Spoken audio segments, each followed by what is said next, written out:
J'ai écrit 4 livres sur l'Europe. Dans chacun, j'ai dit vraiment Erasmus, c'est le projet le plus emblématique, qui a eu le plus de succès, pas seulement fonctionnellement, mais dans l'esprit européen.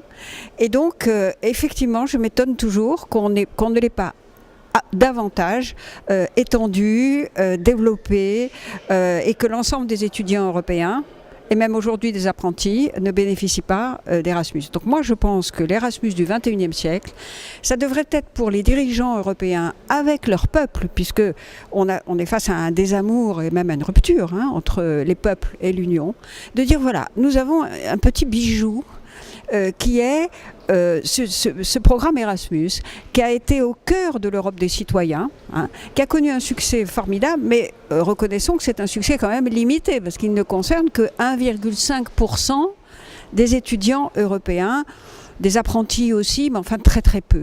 Or quand on voit l'enjeu que représente le chômage des jeunes aujourd'hui, l'enjeu que représente justement la participation des citoyens au projet européen, l'enjeu que représente l'articulation des responsabilités nationales et des institutions européennes, mais Erasmus a fait tout ça. Erasmus, c'est un programme qui a été développé alors que l'Union européenne n'avait aucune compétence en matière d'éducation. On a fait ça pourquoi? Parce qu'il y a eu de la volonté politique au départ, parce que les peuples se sont sentis concernés, parce que ça concernait leur vie quotidienne, que c'était simple, que c'était pas compliqué à expliquer, puis parce que ça correspondait à un vrai besoin, et parce que ça avait du sens. C'était au cœur du sens du projet européen.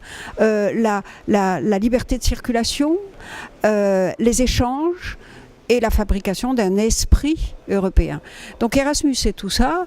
Alors moi, je propose dans tous mes bouquins, depuis des années, mais qu'attendons-nous? Ça coûterait quelques milliards d'euros, mais qu'est-ce que c'est dans un budget de 900 milliards d'euros, n'est-ce pas, sur 7 ans, de dire, nous devons, sur 5 ans, sur 10 ans, sur 15 ans peut-être, nous donner pour perspective d'avoir que tous les étudiants de licence, de master, et même de doctorat est accès. On commencerait, à mon avis, par les apprentis, parce que c'est quand même le chômage des jeunes est le scandale absolu en Europe.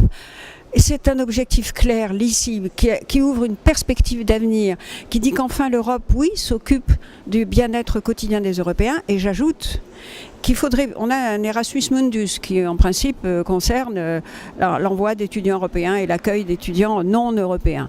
Bon, qui s'est un peu développé, c'est une intuition formidable. Mais qu'est-ce que vous voulez? Arrêtons de faire du nombrilisme européen. Tournons-nous vers ces peuples qui ont envie, qui voient dans la civilisation européenne la civilisation la plus désirable. C'est un Singapourien qui m'a dit ça un jour. Et tournons-nous en priorité vers ces peuples qui sont nos voisins.